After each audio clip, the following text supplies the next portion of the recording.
Welcome to week 5. I do keep getting the sense that this is a sharp class, so the discussion board is a lot going on. It's a good job. It is, by the way, though, you get the sense, not surprising, middle of Iowa, that it's a Christian majority in the class, so hopefully it doesn't feel like piling on. I'm going to cover some of the things you said on the discussion board. And I myself am a Christian, as I've told you, so anyway. Starting off on the other side, plenty of you want to talk about the argument from evil. So those who continue to press the problem, for example, Audrey or Samara, basically, why would God hurt his creation? He'd be cruel, right? That was how they worded it anyway. There were several attempts to try to solve it. Or actually, one other way that was pressed at one point is Marisol mentioned that, but she's just interested in why would people be bad if we're all God's kids, right? There are, by the way, religious answers to that question. There's answers in the Bible and some other religions. That is one of the main questions that religions need to answer. They need to answer, how should things be, and B, why aren't they that way, right? Those are some of the key questions that are religious questions in some sense. But okay, so different attempts to try to solve the problem of evil on here. So Giles, for example, says that God didn't cause evil. He just brought freedom, and evil was chosen. Without evil, there is no good. Angela mentioned that a story actually involving her niece who had sounds like a rare illness, and a lot of good came out of it. Her sister helps others now, and they all grew from it. So good can come from a tragedy.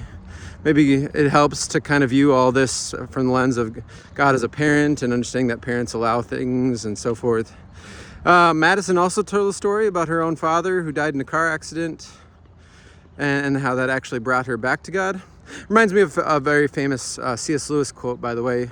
He says, pain is God's megaphone to a deaf world. That sounds a little bit like what happened there.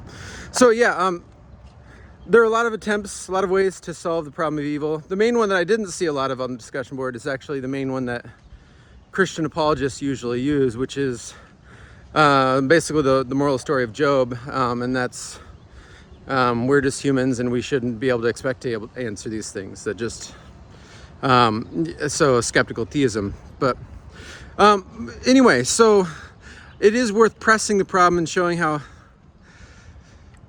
none of these are gonna be fully satisfying, probably, right? The problem is, so most famous article that probably for the argument from evil is use the example of a deer dying in a forest fire, right? So there's nothing good that came from the deer dying in the forest fire, especially that no good that couldn't have come from God, basically just at least either saving it or putting it out of its misery before it had to suffer all that pain, right? The pain itself, nothing good came from the pain itself. No one witnessed it. There's nothing that he would have messed up in this by intervening. And you could draw similar conclusions with a lot of examples involving humans, right? So it's hard to say that God isn't he's a bystander, right? And he watches a lot of these things, and he could intervene, and there are ways he could intervene that wouldn't mess anything up. And I mean, maybe pretty much most religions would say God does intervene a lot, but why didn't he intervene this time and that time and this time and that time? And that's kind of the argument from evil, bringing up then the Holocaust and earthquakes and all these really big things, right? There's not going to be a fully satisfying answer to any of these, probably. It's a hard problem. Okay, we didn't cover, by the way, every argument for and against God's existence. One of them that was mentioned that we did not cover is sometimes known as the problem of divine hiddenness. The way it came up on the discussion board, Brenda said the main reason people disbelieve it is because they just can't see God, basically.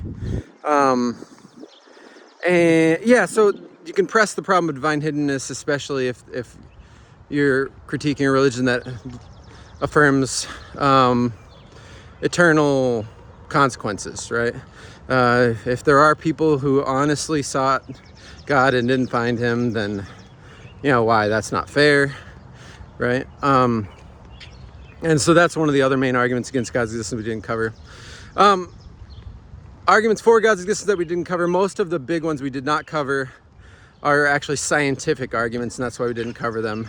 So, for example, how do you explain the origin of the first cell? Is it evolutionary theory actually sufficient to explain biological diversity today? Those kinds of arguments, which, by the way,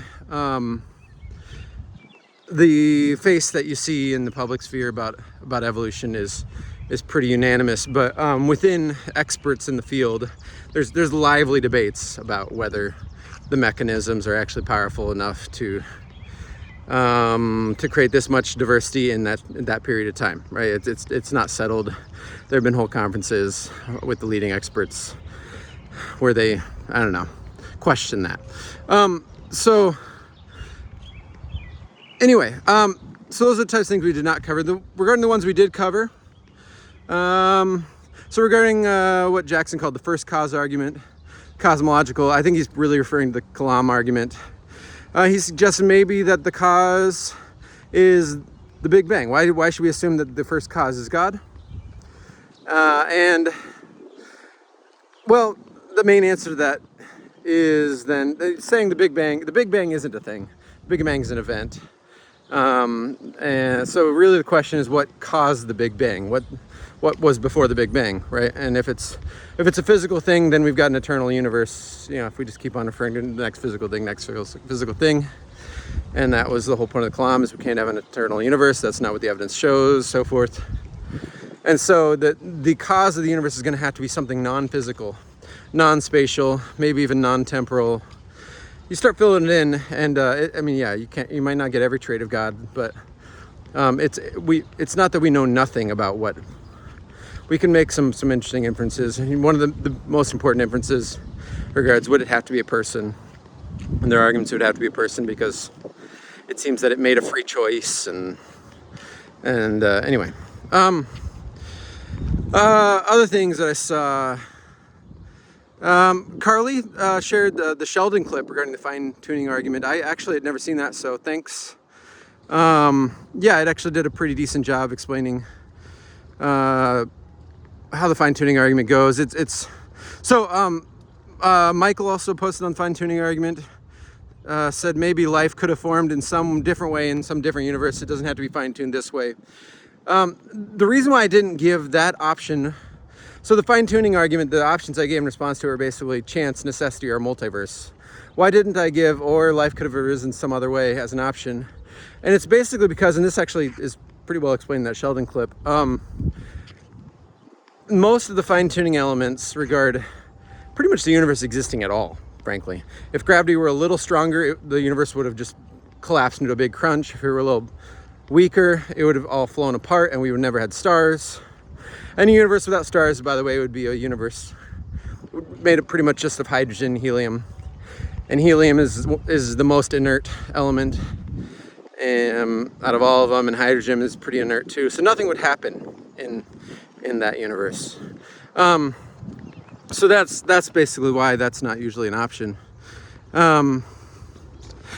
Another one regarding the moral argument, there was a lot of back and forth on that. It seemed like you actually all understood it pretty well, which is kind of rare.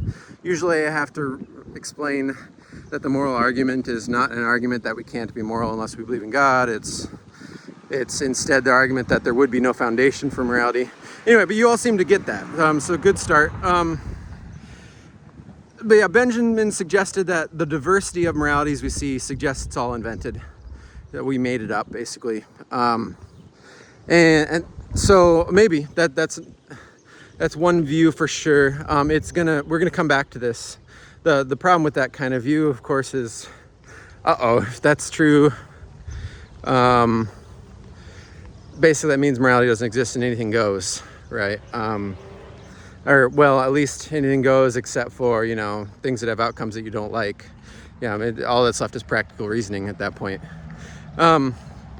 So actually, Michael pushed back as from a kind of an atheist side and suggests, well, we don't have the term yet, but really what he's suggesting is that utilitarianism could be true, even if God doesn't exist. Utilitarianism is the view that morality just is about what has the best outcomes.